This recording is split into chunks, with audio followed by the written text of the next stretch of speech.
This is probably one of the scariest encounters I've had while camping out in the Nevada desert. So it was October 30. Just for context, when I'm inside of my minivan, I usually keep all the windows completely covered up.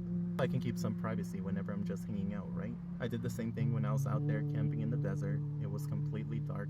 Nothing around me for miles. I was a couple miles away from Area 51, and I was hours away from the closest city, by the way. Do you have a little peephole on the back of my van on the back window? Rear view camera can see outside.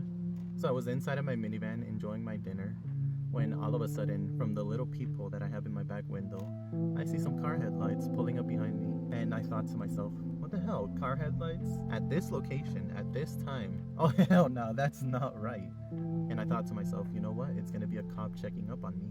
I am out here in the middle of nowhere.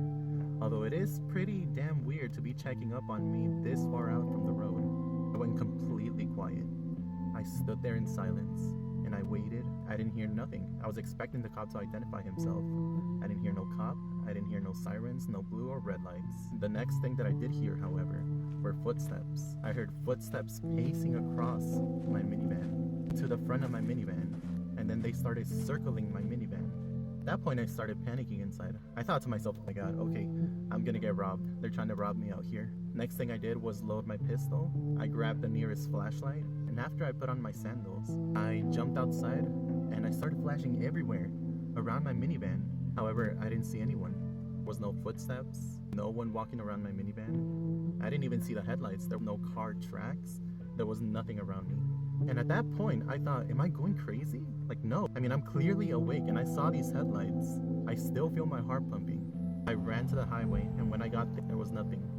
No cars inside, no dust trail that was kicked up from the car speeding away, no car tracks, nothing. So I just sat there, dumbfounded, like, what the hell just happened? Like, was that real? So the next day, as I was preparing to leave, I noticed, wait, I got cameras here. I got a rear camera. I can check that out. I can definitely see the headlights there. To my surprise, I checked my cameras. I didn't find anything. For whatever reason, my cameras weren't recording that night. To this day, I have no explanation for what the hell happened that night.